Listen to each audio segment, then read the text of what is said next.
Greetings, gamers, and welcome back to yet another episode of Purrfect Date. My name is Lydia with Magic Missile Games. Purrfect Date was developed by the Bay team, produced by Bossa Studios. So, Chapter 1, of course, was Lydia. We romanced McMurphy. Chapter 2 was Deborah. We romanced Snooty Booty. So that was fun. I think we should probably mix it up a little and use one of the guys, because we never use the guys. And we're gonna have to soon, because we're running out of chicks.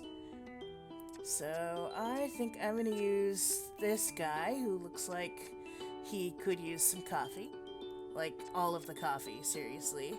And his name will be, random name. His name will be random. Danny? Danny works. His name will be Danny. Alright, so this is interesting. We're already starting on the island. That's different from the other two, definitely shortening up the way to the actual gameplay. It was a long boat journey. My legs are a bit wobbly as I make my way up to the wooden jetty to meet the security guard who has come to collect me. ID? I rummage about in my bag until I find the laminated security pass I was issued on the mainland. 2 months after, immediately 2 months after. Guys, they were expecting this, and somehow nobody seems too worried that the other two have just disappeared into nowhere. They don't care. Probably they were expecting that. Come on then, follow me. I have to walk at quite a pace to keep up with him. He's in a hurry too. He's like, come on, let's get this over with. He's not the social type, so we trek along in silence until we're in camp and outside a large tent. He's waiting for you in there. Glad to have you on board, Danny. Shall we just go through a few formalities and then call it a day so you can get some rest before you start work properly tomorrow? Sounds good to me, sir. I haven't slept since Detroit. So, first, shall we have a little refreshment? I've water, coffee, or something stronger, perhaps. Whiskey?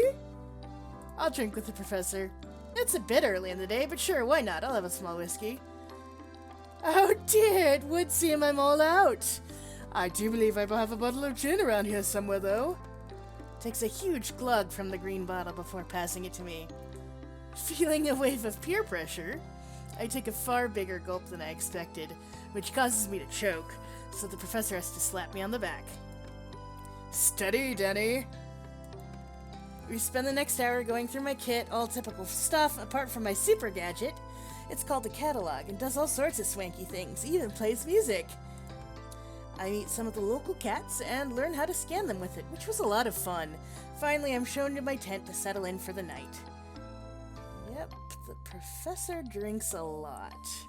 While I'm unpacking, I find something very interesting under my bed. It's the personal journal of the previous research assistant. As I read, I begin to discover that there is a lot more going on here than I was told about. It's hard to believe this stuff is true. Maybe the last researcher was prone to flights of fancy.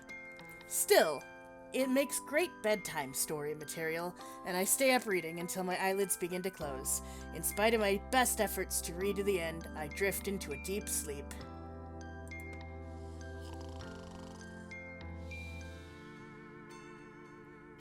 Right there was a glitch in Chapter 1, but not in Chapter 2 or 3. Interesting.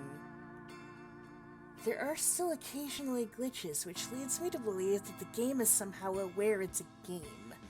Maybe the first chapter was glitchy because we didn't have the journal to steal, because here's Trixie stealing the journal again, which shouldn't matter to me too much.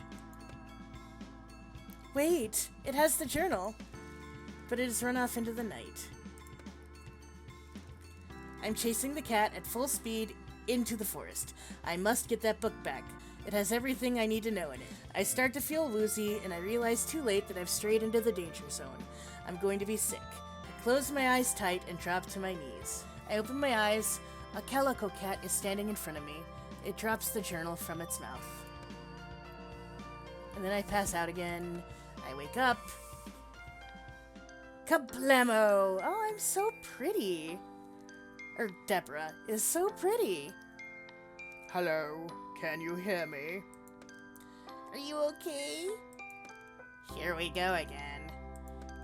Move back a bit, let them breathe. Has it been bitten? This all sounds very familiar. The Sphinx cat is standing over me staring as I open my eyes. Yes, definitely bitten. Look at its hand.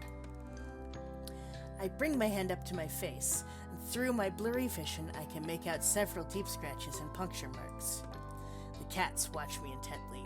Is this real? I saw something in the journal about kidnapping. Catnapping! Yeah ha ha! We're sorry, it was the only way. My head has begun to clear, and I realize that if I can talk to these cats, not only is it all true, but it's already too late. I have the sickness. We need to have a talk, human. No, we don't. I know what's going on. I've got the sickness. That's why I can hear you. Well done. You really did read it. Most of it, yes. So I wasn't entirely wasting my time. Hang on. You? Are you? You figure it out. It's not my problem anymore. The mysterious cat slinks off toward the forest area. Oh, don't worry about them. They're preoccupied elsewhere. So, are you going to help us or not? Of course I am. You need my help, and I need yours if I'm gonna find an antidote. Spoken like a true champion. Well, let's hope it's third time lucky. Oh, I thought the last one got pretty lucky, actually. Wink. Unfortunately, no one wants to think about Snooty Rooty's sex life. And the last one didn't get very far with discovering what happened to our friends. They didn't make an antidote either. I think, with their notes to build on, I'm gonna crack this. Well, I promise to give it my best shot at least. Hurrah! Respect. Jolly good show! My catalog starts beeping. But right now I have to get to work. Bye now. I'm just about to enter the lab to begin my legitimate work when the catalog beeps. A message without any contact information. Loose lips sink ships. I remember reading something about messages in the journal, but I was so sleepy last night I don't recall what it was. I decide to ignore the mystery messenger for now, or I'll be late for work. The professor is already working when I arrive, but I'm not late, so there's no fuss. I get through the day as efficiently as possible and head back to my tent as soon as my work is done. I want to get to grips with finding out all I can as soon as possible. And here we are into the game proper. Of course, the same options as always. We are at 33% of the antidote. Let's see who our romance options are. Of course, my beloved FloofyButt is an option, and I did say we were going to romance him. But Trixie is also an option, and she is adorable. Either one I do, the next one to unlock is Kibbles, and then hopefully our mystery date will enter and sign in, please. Shenanigans. We said FloofyButt, we're going with FloofyButt. I'm not sure what to expect. I've come to the forest with FloofyButt for what I assumed would be a pleasant way to spend my afternoon off work. But I have now discovered that he's billing it as an informative afternoon of instruction and practical participation. That sounds suspiciously like a lecture to me. Oh well, as Professor Popper would say, a scientist must keep an open mind. This is something I would normally do alone, but you strike me as a like-minded soul, interested in both gastronomic and anatomic pleasures. Perhaps now would be a good time to lay down the blanket I asked you to bring. We don't want to put that tender skin of yours under duress.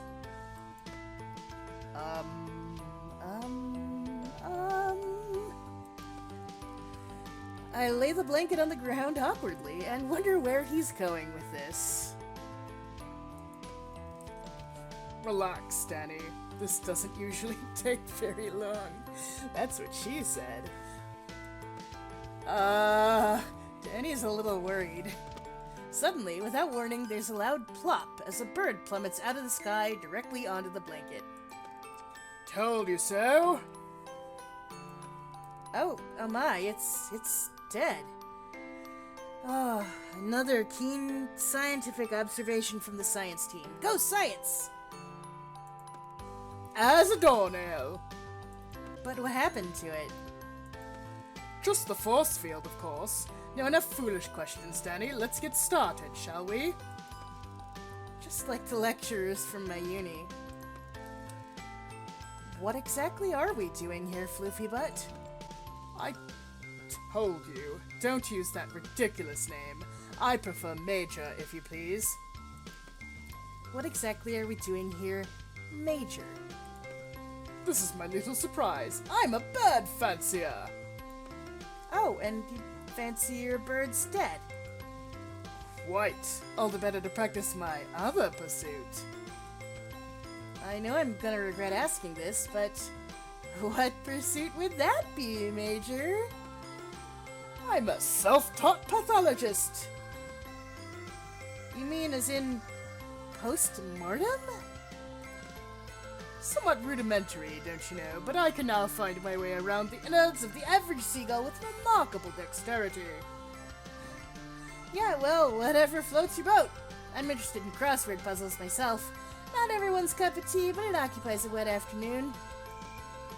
Okay, back to the task at hand, Danny. I shall now begin the autopsy. Keep your wits about you. There will be questions at the end. Yeah, I have several right now. Aha! I knew this was a lecture. FloofyButt pings out a razor-sharp claw and begins going to town on the bird. Well, doesn't he look like the cat who caught the canary? Incision from sternum to base. On first examination, skeleton appears to be typical. I note there is no break in the neck, indicating the force field rather than the fall killed the bird. I feel rather queasy. Why do I feel rather queasy? As a veterinary student, I would have seen lots of dead birds. And I'm assuming I'm a veterinary student because I'm working on Cat Island with Professor Pawpur. I mean, I certainly didn't come here to study human medicine. Oh, really? Yes. Point of interest. Sometimes the initial zap the bird receives from flying into the force field merely stunts them, and it is the impact of the fall which provides the fatal blow. This chap, however, appears to have suffered cardiac arrest. You can see from the size, or lack thereof, of the heart that even a minor jolt could be enough to induce seizure. Having removed the tiny organ, Major has now begun digging around inside the carcass as though rummaging in a lucky dip. Now removing entrails for further examination. Oh, do get a better look, Danny. It's rather revealing. I can see something in the stomach sac. Stomach sac? It looks like... Oh my, it's gold! A lucky day, Danny. Here, have a look. It's some kind of nugget. No thank you, Major. I'm not in the mood for playing with the contents of a seagull's stomach. Don't be ridiculous. This is not a game, Danny. May I remind you that we are in the middle of a very serious post-mortem, and I expect you, as my assistant, to maintain professionalism. My stomach is doing flips as I hold the object between thumb and forefinger. Oh my god, Danny, you were in the wrong line of work. If you can't handle one dead bird. What is this thing? It's so small. It kind of looks like a... Cripes, it's a tooth! Major, it's a gold tooth! Ah, good find! You're a natural. I can't help but wonder why a seagull would have a gold tooth in its stomach. Presumably, Major, this is from the mouth of a human. I think you're probably right. So, how did it get in the seagull? What an inquiring mind! You would make an excellent apprentice. If you like, I could pass on to you the skills I have acquired. That would be a feather in your cap, eh? I resign myself to the fact that he's not going to be drawn into speculation. Okay, well, I'll bear that in mind, Major. I don't have the heart to tell him that I came top of my class at veterinary surgery. And yet, here I am, disgusted by one seagull. I don't get you. And now, to the victor the spoils. Don't be shy, I've already carved. Yes, FloofyButt, is still a cat. Oh gosh, do you mean? Of course. Tuck in. We won't stand on ceremony here. It's a good one, too. Plenty of fat. I have to think fast.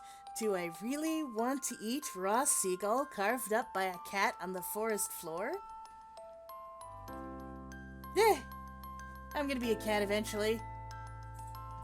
Also, I think Major would be very insulted if I refuse his hospitality. I suppose it would be frightfully rude to refuse now, seeing as he's gone to all the trouble of carving. Oh, silly me. I already had lunch before we came out, but it looks so delicious that I simply must try a bit. A tiny bit. A morsel. Very well, Danny. And I shall leave you the tastiest part of all. The liver. The cat deftly tears an organ out of the carcass and presents it to me on a flat paw. Very fatty. Oh, wow, that's too much, Major. I mean too generous. As tempted as I am, I simply couldn't. Nonsense, Danny, I insist. I would feel a very poor host indeed if my guest refused my hospitality. Okay, Danny, you can do this. Think of it as liver and onions, the way Mom makes it. Okay, breathe. Don't think about it. Just take it, swallow it whole, like an iron pill. I'm really gonna enjoy the seagull liver. Try a little bit to act like you're enjoying yourself, Danny. I snatch it out of the cat's paw, and it's in my mouth before my brain can catch up. Oh no. It's in my throat. It's lodged in my throat. I can't swallow it. What do I, how, what, where?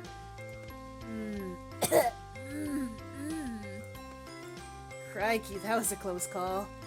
Catch the organ in my clenched fist as I cough, I assume, and simultaneously give FloofyButt the thumbs up.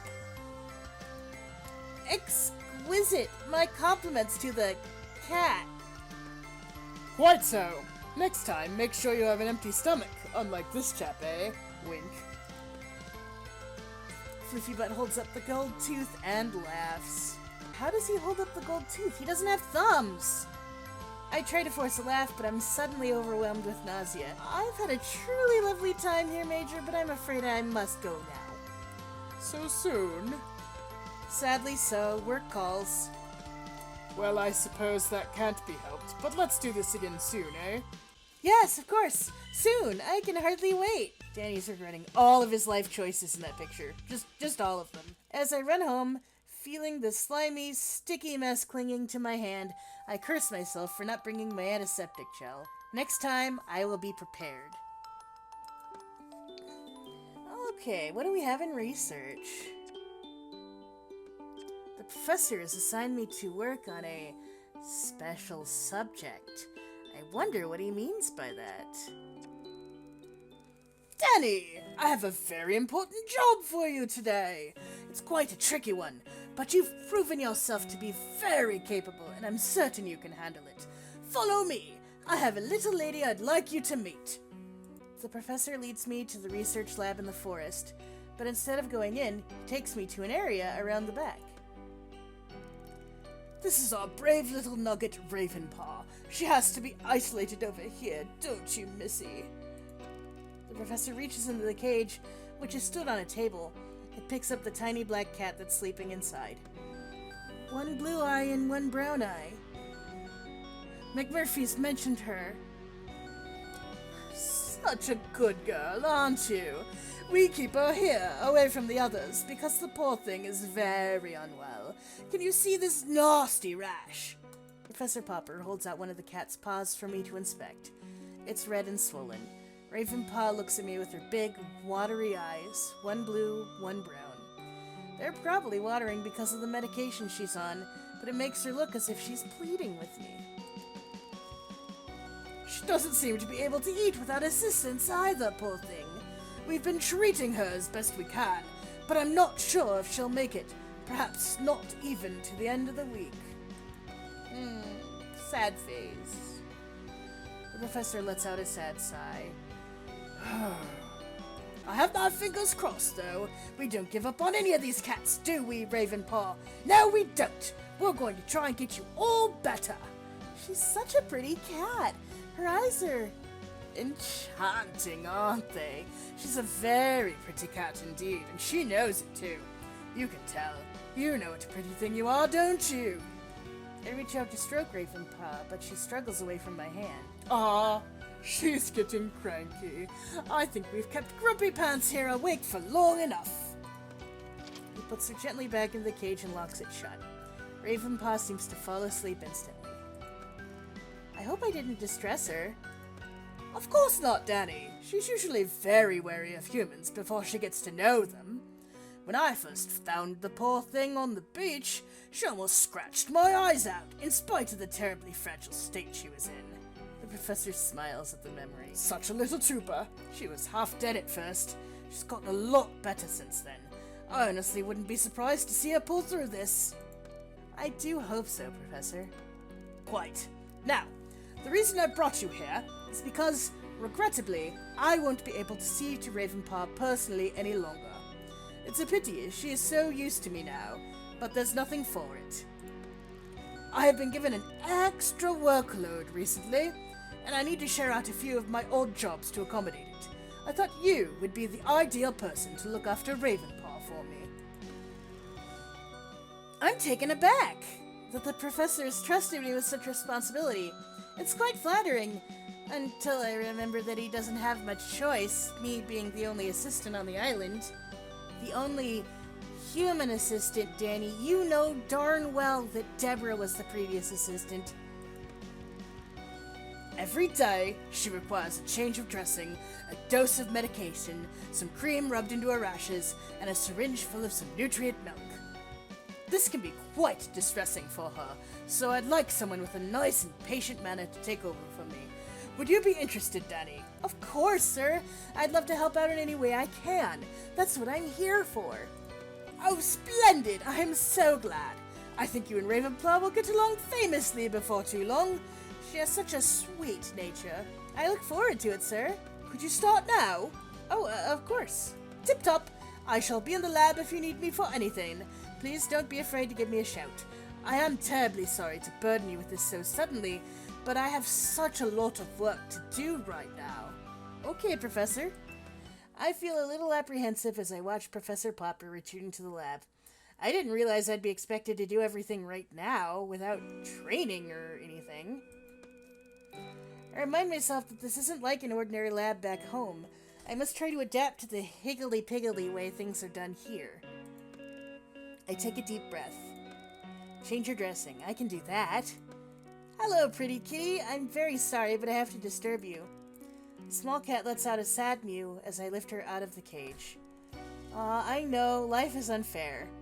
Now, where are your dressings? I put Ravenpaw next to the cage on the table. She lays down compliantly. She obviously knows the routine. She has a large bandage on the side of her ribs.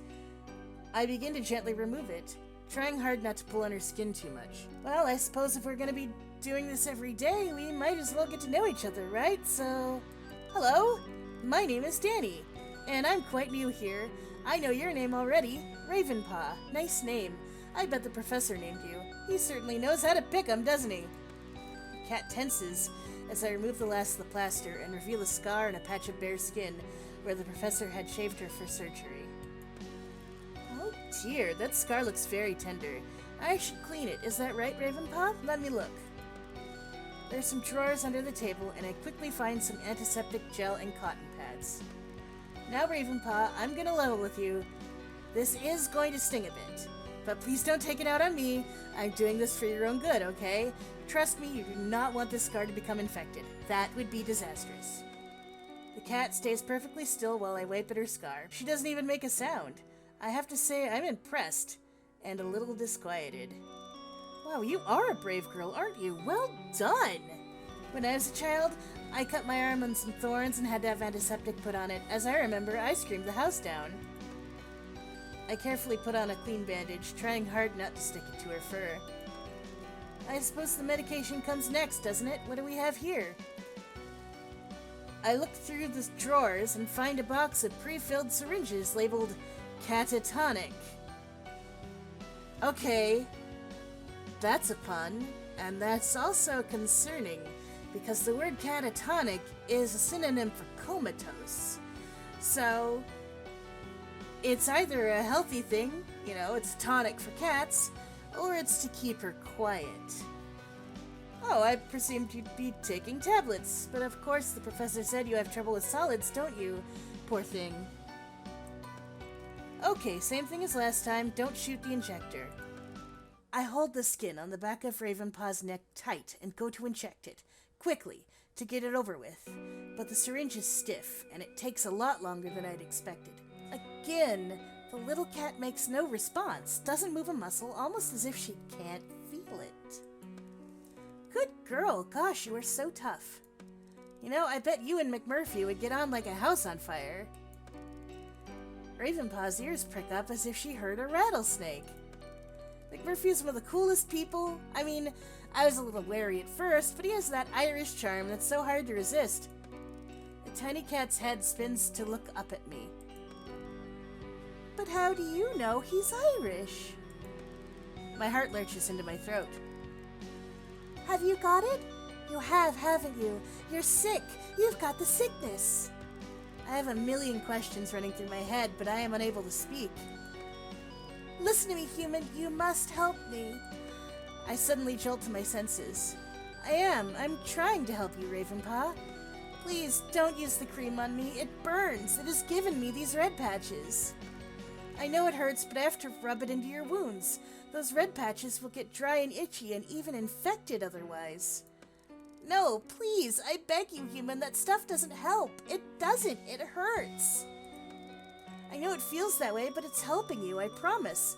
The professor's been caring for you so thoroughly since he found you. I'd get the sack if your treatment went downhill now.